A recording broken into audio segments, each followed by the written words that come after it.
Assalamu alaikum everyone, this is Rifat Hasan. Welcome to our English school. Hope all of you are doing well. I'm also doing well by the grace of Almighty God Allah subhanahu wa ta'ala. So আজকে আমরা শিখতে যাচ্ছি কিছু common খাবারের নাম এবং খাবার সম্পর্কিত কিছু গুরুত্বপূর্ণ শব্দ অর্থ। যেমন আমরা সবাই জানি ড্রিঙ্ক মানে পান করা, কিন্তু আমরা চা এবং কফি চুমুক দিয়ে পান করি। তাহলে চুমুক দেওয়ার ইংরেজিটা কি হবে? আমরা সবাই জানি বাইট মানে কামড় দেওয়া, তাহলে কামড় দেওয়ার পর যে আমরা গিলে ফেলি, তাহলে গিলে ফেলার ইংরেজিটা কি হবে? এই সকল গুরুত্বপূর্ণ ওয়ার্ডগুলো আমরা শিখবো আজকের ক্লাসে। আজকের ক্লাসটি আমরা দুটি ভাগে ভাগ করেছি। প্রথম অংশে আমরা শিখবো এই কমন খাবারগুলোর নাম এবং পরবর্তী অংশে শিখবো আমরা খাবারের সাথে সম্পর্কিত কিছু গুরুত্বপূর্ণ শব্দ অর্থ। চলুন তাহলে ক্লাসটি শুরু করা যাক। প্রথমে আমরা দেখতে পাচ্ছি এখানে রয়েছে মাখন। মাখনের ইংলিশ হচ্ছে বাটার, BUTTER, বাটার। বাটার মানে মাখন। তারপর আমাদের রয়েছে রুটি। রুটির ইংলিশ আমরা অনেকেই জানি ব্রেড, BREAD, ব্রেড। ব্রেড মানে কিন্তু রুটি। দেন আমরা দেখতে পাচ্ছি এখানে মাংস। সকল ধরনের মাংসকে আমরা বলি মিট,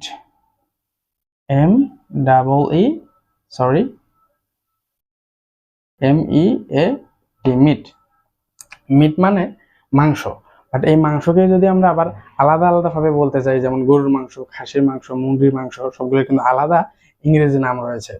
গরুর মাংসকে আমরা ইংরেজিতে বলছি বিফ, BEEF, বিফ। বিফ মানে গরুর মাংস। তারপর রয়েছে খাসির মাংস।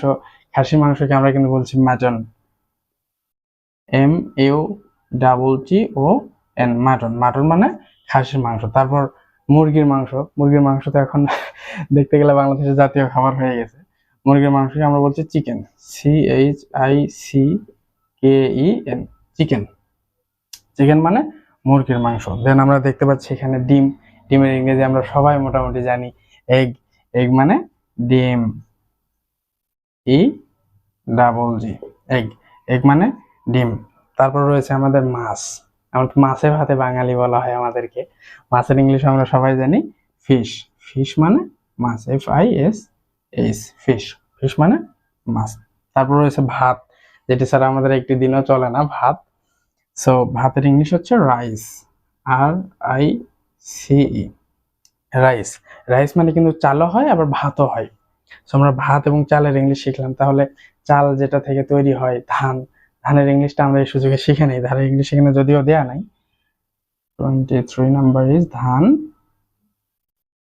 ধান, ধানের ইংলিশ কিন্তু প্যাডি, PADDY, প্যাডি। প্যাডি মানে হচ্ছে ধান। এবং তারপর আমাদের রয়েছে এখানে তরকারি। ভাতের সাথে আমরা তরকারি দিয়ে খাই। তো তাহলে তরকারি ইংলিশটা আমরা শিখে নিই। তরকারি ইংলিশ হচ্ছে কারি, CARRY, কারি। আমাদের কিন্তু অনেকেই কারি কুকার ইউজ করে তরকারি রান্নার জন্য। সেখান থেকে আমরা বুঝতে পারি কারি মানে তরকারি। তারপর হচ্ছে আমাদের খিচুড়ি। আমরা কিন্তু ভাত তরকারি এগুলোর ইংলিশ অনেকে জানলেও খিচুড়ি ইংলিশটা অনেকে হয়তো জানি না।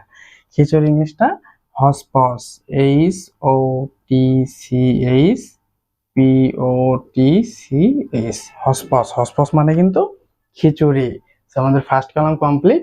এবং সেকেন্ড কলামের প্রথমে আমরা যেটা দেখতে পাচ্ছি সেটা এখানে রয়েছে বড়া। বড়াকে আমরা ইংরেজিতে বলছি চপ, CHOP, চপ। চপ মানে বড়া। অনেকে অবশ্য চপই বলে, বড়া বলে না। অনেকে ইংরেজি শব্দ বাংলায় আসলে ঢুকে গেছে। The next one is পিঠা। আমরা পিঠাকে বলছি cake, CAKE, cake.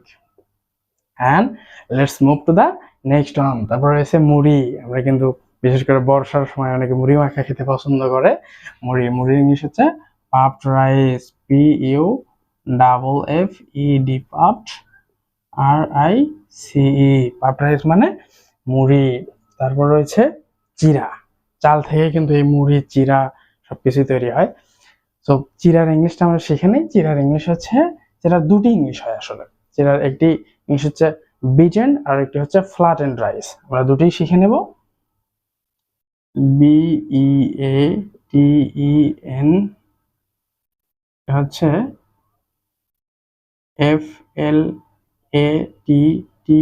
FLATTENED, flattened RICE, beaten, আর একটা flat and dry.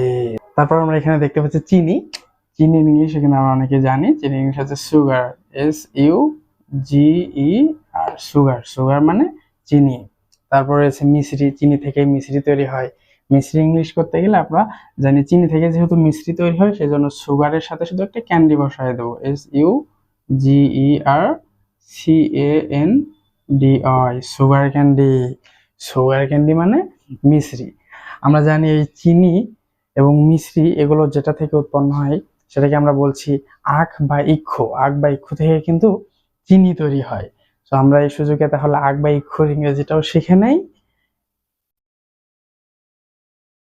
24 number, sorry, ইংলিশে লিখে ফেলেছি। 24 নম্বর ইজ ইক্ষু।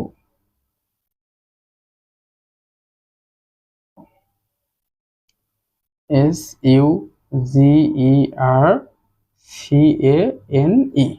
সুগার ক্যান্ডি না হয়ে এখানে শুধু হবে সুগার ক্যান। সুগার ক্যান মানে কিন্তু ইক্ষু। তারপর আছে গুড়। গুড়ও এই ইক্ষু থেকেই তৈরি হয়। গুড়ের ইংলিশ হচ্ছে মোলাসেস, MOLASSES, মোলাসেস। আমরা জানি মোলাসেস মানে গুড়। তারপর রয়েছে শরবত। শরবতের ইংরেজি হচ্ছে সিরাপ, SIRUP, সিরাপ। সিরাপ মানে শরবত। আমরা একদম শেষের দিকে চলে এসেছি, আর তিনটি বাকি রয়েছে আমাদের প্রথম পার্টের। সো এখানে রয়েছে পনির। পনিরের ইংলিশ হচ্ছে চিজ, CHEESE, চিজ। চিজ মানে পনির। তারপর রয়েছে আচার। আচারও অনেকে পছন্দ, বিশেষ করে মেয়েদের তো আচার অনেক পছন্দ হয়। তো আচারের ইংলিশ হচ্ছে পিকল, PICKLE, পিকল। পিকল মানে আচার। দ্য লাস্ট ওয়ান ইজ মধু। মধুর ইংরেজি আমরা জানি অনেকেই। মধুর ইংরেজি হচ্ছে হানি, HONEY, হানি। হানি মানে মধু। তো আমরা আমাদের প্রথম পার্ট কমপ্লিট করলাম। এবার চলে যাব আমাদের দ্বিতীয় পার্টে। আমরা চলে এসেছি দ্বিতীয় পার্টে। দ্বিতীয় পার্টে প্রথমে আমরা এখানে দেখতে পাচ্ছি টক। অনেকে খাবারের সাথে টক দিয়ে খায়। সো সেই টকের ইংলিশ হচ্ছে সেওয়ার, SOUR, সেওয়ার। আমরা একটু উচ্চারণটার দিকে একটু খেয়াল রাখবো, এটা হচ্ছে সেওয়ার। তারপর হচ্ছে বাসি খাবার। আমরা জানি খাবার রান্না করার পর একটা দীর্ঘ সময় রেখে দিলে একটা সময় পর খাবারটি বাসি হয়ে যায়। সেই বাসি খাবারকে আমরা বলছি stale food, STALEFOOD, stale food. Stale food মানে বাসি খাবার। তারপর আমাদের এখানে রয়েছে তেল চর্বিযুক্ত খাবার। ডক্টররা আমাদেরকে নিষেধ করে তেল চর্বিযুক্ত খাবার না খেতে বা খুব কম খেতে, কারণ এটি আমাদের স্বাস্থ্যের জন্য অনেক হার্মফুল। সো আমরা তেল চর্বিযুক্ত সকল খাবারকে বলছি গ্রেসি ফুড, GREASYFOOD,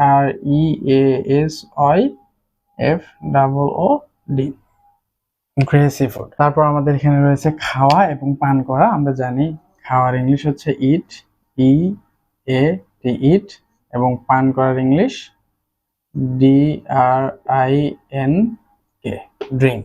ড্রিঙ্ক মানে পান করা। বাট একটা জিনিস খেয়াল রাখবেন, যখন আমরা এই ধরনের ওয়ার্ডগুলোকে বাক্যে ব্যবহার করব তখন কিন্তু মিনিং চেঞ্জ হয়ে যেতে পারে। ফর এক্সাম্পল, আমি যদি বলি হি ইটস, সে খায়। দেখুন তো এখানে আমরা ইট মানে শিখলাম খাওয়া, বাট হি ইটস, সে খায়। সে খাওয়া, এটা কি কখনো হয়? হবে না। আবার আমি যদি বলি আই ড্রিঙ্ক, আমি পান করি, আমি পান করা তো কখনো হয় না, তাই না? তো আমরা এগুলোকে বাক্যে যখন ইউজ করব তখন অবশ্যই বাক্যের সাথে সামঞ্জস্য রেখে মিনিং করার চেষ্টা করব। তারপর রয়েছে আমাদের এখানে চুমুক দিয়া। আমরা পানি তো পান করি, বাট চা এবং কফি আমরা চুমুক দিয়ে খাই। তাহলে চুমুক দেওয়ার ইংরেজিটা কি হবে? চুমুক দেওয়ার ইংরেজি আমরা লিখে ফেলি SIP, সিপ। সিপ মানে কিন্তু চুমুক দেয়া। And the next one is কামড় দেয়া। কামড় দেওয়ার ইংলিশ আমরা জানি বাইট, BITE, বাইট। বাইট মানে কামড় দেয়া। আমাদের কামড় দেওয়ার পালা শেষ, এবার গিলে ফেলতে হবে। কামড় তো দিয়ে ফেলেছি, গিলে ফেলতে হবে না? এবার গিলে ফেলার ইংলিশটা কি? চলুন সেখানে গিলে ফেলার ইংলিশ। গিলে ফেলার ইংলিশ হচ্ছে সোয়ালো, SWALLOW, সোয়ালো। আমরা এটার প্রনাউন্সিয়েশনের দিকে একটু খেয়াল রাখবো। সোয়ালো উচ্চারণটা হবে সোয়ালো। তারপর হচ্ছে চাটিয়ে খাওয়া। বিশেষ করে আমরা যখন ছোট ছিলাম, ছোটবেলায় হাতে তালুতে মধু নিয়ে অনেক সময় চেটে চেটে খেতাম। তো সেই চাটিয়া খাওয়ার ইংলিশ হচ্ছে লেক, LICK, লেক। লেক মানে কিন্তু চাটিয়ে খাওয়া। সো আমাদের এখানে লেফট কলাম আমরা কমপ্লিট করে ফেলেছি। এবার যেমন রাইট কলামে, রাইট কলাম আমরা দেখতে পাচ্ছি এই খাবারগুলো আমরা যে সময়ে খাই সেই সময়গুলোর নাম এবং আরো কিছু শব্দ দিয়ে আছে। চলুন আমরা অর্থগুলো জেনে নেই। প্রথমে আমরা দেখতে পাচ্ছি সকালের নাস্তা। সকালের নাস্তাকে আমরা বলছি ব্রেকফাস্ট, BREAKFAST, ব্রেকফাস্ট। আপনারা জানেন এই সকালের নাস্তা, এই যে ব্রেকফাস্টটা কোথা থেকে এসেছে? ব্রেকফাস্ট ওয়ার্ডটি আমরা জানি এই ফাস্ট মানে কিন্তু রোজা রাখা কিংবা উপবাস করা। চলুন এই সুযোগে আমরা ওটা শিখে নেই। হ্যাঁ, এই যে এখানে আমরা দেখতে পাচ্ছি রোজা, এখানে আমাদের এখানে দেয়া আছে রোজা। রোজার ইংলিশ কিন্তু ফাস্ট, এবং ব্রেক মানে হচ্ছে ভাঙা। সো আমরা রাতে খাবার খাওয়ার পর যখন ঘুমায় যাই, দীর্ঘ একটা সময় আমরা উপবাস থাকি। সেই সকালবেলা আমরা এই উপবাসটাকে ব্রেক করি, সেখান থেকে এই শব্দটি এসেছে ব্রেকফাস্ট। তারপর হচ্ছে দুপুরের খাবার, আমরা সবাই জানি LUNCH, লাঞ্চ মানে দুপুরের খাবার, এবং রাতের খাবারকে আমরা বলছি ডিনার, DINNE, ডিনার। তারপর আমাদের রয়েছে এখানে নৈশভোজ। ইংরেজরা, বিশেষ করে ইংরেজের আভিজাত ফ্যামিলির কিছু লোকেরা তারা করতো কি, দিনের শেষ ভাগে একদম সন্ধ্যায়, আমরা এখন সন্ধ্যায় যে খাবারটা খাই সেই সময় তারা একটা ভারী খাবার খেত, সেটাকে বলা হতো নৈশভোজ। নৈশভোজের ইংলিশ হচ্ছে সাপার, SUPPER, সাপার মানে নৈশভোজ। তো ইংরেজরা নৈশভোজ দিত, তো আমরা দেই কিন্তু ভোজ। আমরা মাঝে মধ্যে বিশাল খাওয়া দাওয়ার আয়োজন করি। তো সেই ভোজের ইংলিশ হচ্ছে ফিস্ট, FEAST, ফিস্ট। অনেক তো খাওয়া দাওয়া হলো, এবার একটু ক্ষুধার্ত থাকি। ক্ষুধার্তর ইংলিশটা শিখে নেই। ক্ষুধার্তর ইংলিশ হচ্ছে স্টার্ভ, STARVE, স্টার্ভ মানে ক্ষুধার্ত। তারপর আমরা এখানে দেখতে পাচ্ছি নিরামিষ ভোজী রয়েছে। নিরামিষ ভোজী আমরা কাদের বলছি? যারা আমিষ জাতীয় খাবার খায় না, যারা শুধু শাকসবজি খায়। তাহলে আমরা জানি শাকসবজির ইংলিশ কি? শাকসবজির ইংলিশ হচ্ছে ভেজিটেবল। সেখান থেকে আমরা নিরামিষ ভোজীকে কি বলতে পারি? Vegetarian, VEGETARIAN, vegetarian. তারপর রোজা, আমরা রোজার ইংলিশ এখানে শিখে ফেলেছি, FAST, ফাস্ট। ফাস্ট মানে কিন্তু রোজা হবে, উপবাস হবে। আজকের ক্লাসটি এই পর্যন্তই ছিল। আশা করছি আমরা ক্লাসটি থেকে নতুন কিছু ওয়ার্ড শিখতে পেরেছি। See you in the next class with another topic. Stay happy, stay safe, and don't forget to share this lesson with your friends and family members. Allah Hafiz.